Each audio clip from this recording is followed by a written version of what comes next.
Hello and welcome to XVD Bibles. My name is Ethan. So today I wanted to share with you one of my most recent completed rebinds. This is a rebind for a customer. This is number 53, and this is a 36GSM NIV Quentel in Navy Horween Chromexcel on the outside and royal blue A&A crack softy calfskin cowhide on the inside. So the story behind this one is a little bit interesting. So this is a Bible that I've mentioned recently here in my Instagram and in some of my previous videos. I actually started this Bible, and this was I believe it was one of my January Bibles, or maybe I think it was a February Bible actually. It was a February Bible of 2025, and I actually misstamped the translation in the original cover.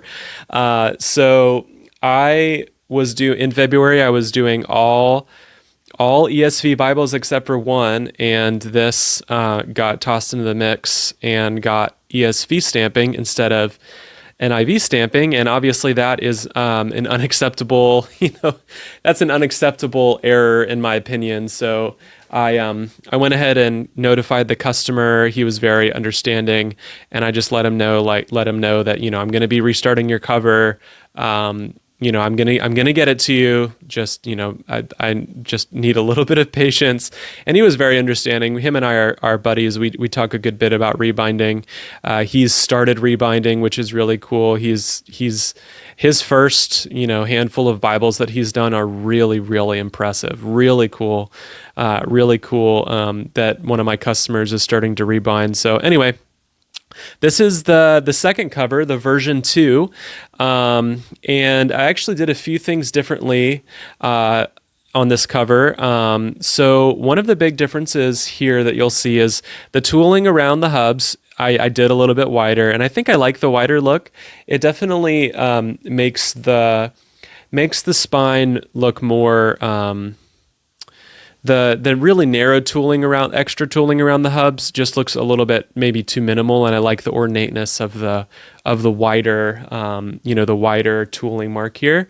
So I did that differently. So if you're not a rebinder, you're not going to understand this, but the material that I used to back my hubs underneath, like between the spine of the text block and the cover, I've changed the method that I've used in doing that. And I've started using what's called craft text, which is like a paper fabric essentially, to back all of my hubs. And to make the idea is like you want to make the spine to have a little bit of rigidity here. And I really like the new way that I've been doing hubs recently. I've been able to really nail the width of my hub backing material, and the width of that backing material, like in between the hubs, has been able to get me like a really nice consistent like line right here. Like there's no like awkward transition point between the backing material and the cover leather. So I've really liked, this Bible, like the spine of this Bible might be one of the best spines I've ever done. So I also, because I changed the way I backed my hubs on this Bible, the blind stamping on this looks a lot better than the blind stamping on my original cover. So you'll see here that this blind stamping is really, really deep, very, very pronounced, and very consistent. So when you go to blind stamp, it's kind of tricky because you have to, in order to get a consistent, so in order to have all of your blind stamps consistent, you need to use a varying amount of pressure. So the bigger the surface area of your stamp, the lower the surface area of your stamp, the less pressure you need to add in order to get the same depth of a blind stamp if you had a larger stamp. So my branding stamp down here needs the most amount of force because it has the largest surface area. This needs the second largest amount of pressure, and this needs the lightest amount of pressure, just because they all have different surface areas. So I've been able to really get that very consistent on this Bible, and you can see here. By way of comparison, this is the version 1 cover, and this is the version 2 cover. You can see that Holy Bible on this looks a lot more faint versus Holy Bible on the version 2 cover, which looks really, really pronounced. So I've been able to really start to dial in blind stamping and get a lot better at it. And same here with my logo. Like the version 2 or the version 1 cover on the top looks a lot more shallow than the version 2 cover on the bottom. So really happy with my version 2 of this Bible. I did a Yap tool line, as you can see, around the entire Bible. Really pops nicely, especially with that bluish pull-up really comes out when you tool like that. I really like how this one lays flat. So this gentleman asked me to do in order for my Bibles to lay more flat, I have been thinning out my tab here. So instead of a full width tab, I've been doing a 3/8 of an inch tab, and this gentleman requested on version 2 to have a full width tab, and I was, obviously happy to do that for him. I think in his mind, he just wanted it to be like, he wanted the cover attached to the block as secure as possible, which I definitely understand.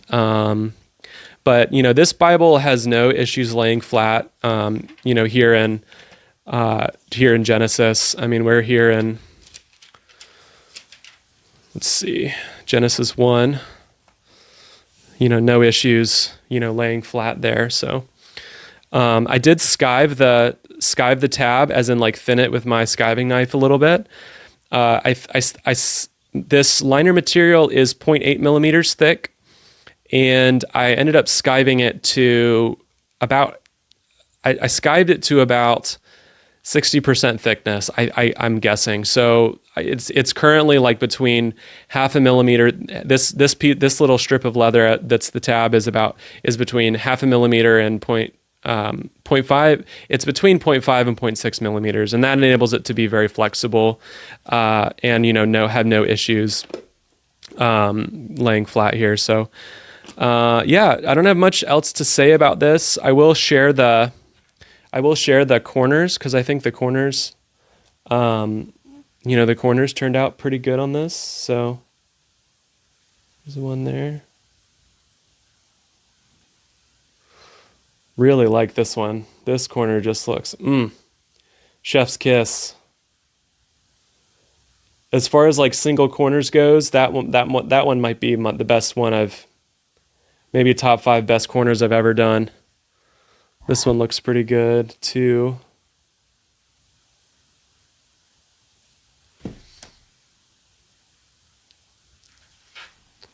Let's see this final one here.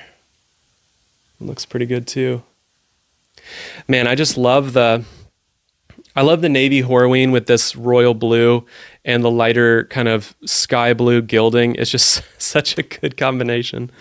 Such a good combination. I love seeing what people choose for their rebinds, because people have chosen, color combinations and, different types of leather colors that I personally would not have chosen. And after I've gotten the leather and done the Bible for them, I think like, okay, I see what they were envisioning. They have an aesthetic eye that, is different from mine, but I see what people are getting at when they, choose different colors. I mean, blue is just such a cool color for a Bible. So, really happy with how this one turned out. I am doing more Horween Bibles. I'm recording this in the second week of May, and I'm doing a dark espresso 36 GSM New King James Quentel, which I'm really excited about. So, I did a while back, I did a forest green Navy Chromexcel, or a forest green Chromexcel, and then I've done a Horween Bison Chromexcel, Bible Rebind recently and journal cover. So I'm doing more Horween Bibles, which I'm excited about. It's not my number one leather choice for what I do on personal Bibles, but I really think it's good for my brand because it is a very, very popular leather.